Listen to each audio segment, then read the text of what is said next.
faculty who are tenured and what they say about that. Because when I was a student here in 1977, I had Al Smith as my instructor. He was straight out of Boston University. You know, he was a young man. In 1977, I was a freshman here at Howard, and I'll never forget it because it struck me so profoundly that what he said was true. And that is that he said that half of you, he was talking to his drawing one class, have innate ability. He said, and oftentimes what happens to you, those of you who have it, is that you take it for granted and you don't develop it, you don't nourish it, you don't nurture it. And not necessarily that you lose it, but you don't use it. And then he said, and there's another group of you who have to work really hard at your craft, at developing your skill, because you realize that it's not natural, it doesn't come natural to you. And he said, and those are the people who are hungry enough, who are going to work hard enough, who are going to find more, perhaps, success than those others. And when he said that, I instantly wondered, well, where do I fall? You know, who am I? Am I somebody who feels as though I have a natural ability? And sometimes when you have a natural ability, you do take your gift, you know, for granted, and you don't have that hunger because it's something you possess. You obtain it. You have obtained it already. And I always wondered where I fell, or at the time where I was going to fall.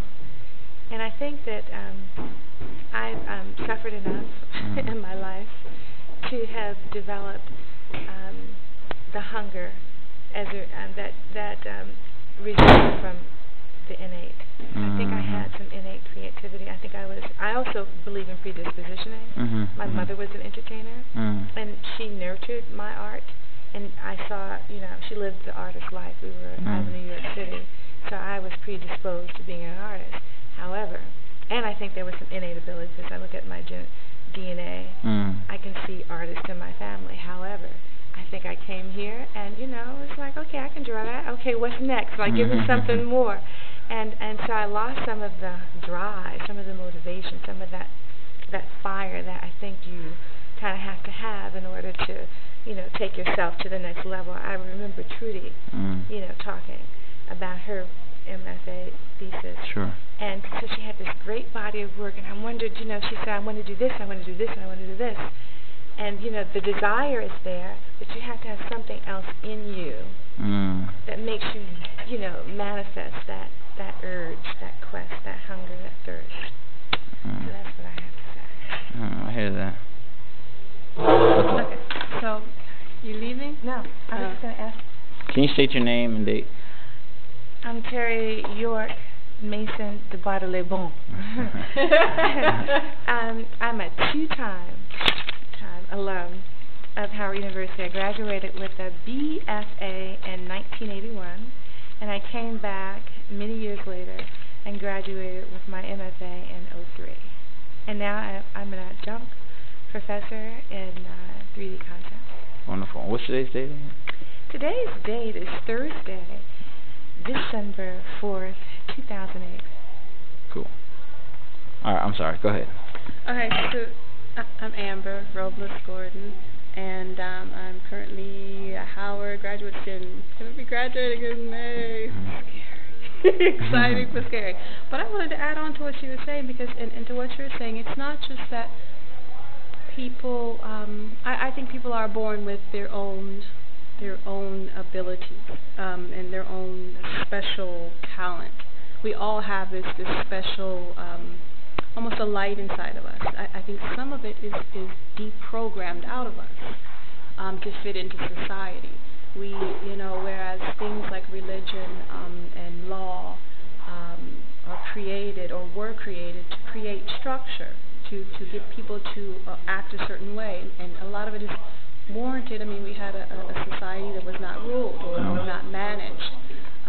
But as you continue to get, society continues to get more advanced, sometimes we crush people. We crush their spirits just a little bit. And over time, through ailments and through hard times in life and through things that sometimes are not in our control, some of our spirit diminishes, or it gets hard, as though like you felt when you fell out of love or somebody hurt your feelings really hard. It gets hardened. So I think part of what the artist and the different forms that we come, whether it be the scientist who believes science or who knows science is their art, his or her, or the writer who's looking at words and forming ideas, that's their art. And as the artist who looks at the medium, whatever medium that they choose, that's their art. And I think that drive in us, that's something that says, I will not let this die. I will not let this wither away. I will not let anybody else crush my spirit and how my spirit decides to manifest, or how I manifest it in today's society. Like, I remember this little girl was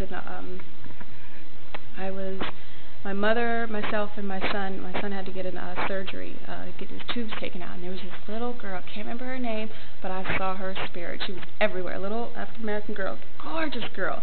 She had natural hair. She had her dress on. She had her shoes. She was pointing out all those little different things. And she had all this conversation for us. And her mom said, "Yeah, she's got spirit. Can't." And she's basically saying that she was so lively that it was so hard to control her. Right. And my mom, it was funny because my mom was like, "Oh yeah, I had one of them," and she was referring to me. But I could identify with this little child, like, "Oh, why do I need to sit still? I can do this. I mean, I'm not hurting anybody. I'm pressing boundaries just a little." But it's that spirit. It's that energy. And I have to agree with you. My mom helped mold me in such a way, like, just the other day I remember that we had a creative closet in my house. It's this huge closet that had games, that had, all these different things that you could build with, and not just for my creative energy, for my brother's creative energy, and then not just for our specific creative energy, but also as a family, with the games and the things that we would play together. And it's that and the freedom, and also how our social environment around us that cultivates our spirits. And if you are lucky, because only a few of us, I think, are lucky that we're nourished, or that we have enough spirit inside so that we can ignore some of the things that are telling us, go to business school, or be a doctor, be a lawyer, get a job 9 to 5. So I think that's why sometimes we don't allow ourselves to do what we love, or do what we need to do, or do what feeds our soul.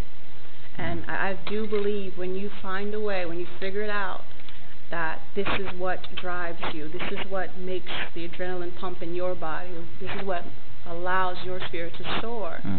If you find a way to manifest that into something that is creating a stream of energy, stream of income, then you will find a pathway to your happiness. Of course, things are going to happen, but you got to dig deep and keep on going, keep on pushing ahead. But that was my 2 cents. That's more like 15 cents, but I had to get in on that. Wonderful, man. All right, peace. I appreciate y'all sharing the thoughts, All right, and on to the next.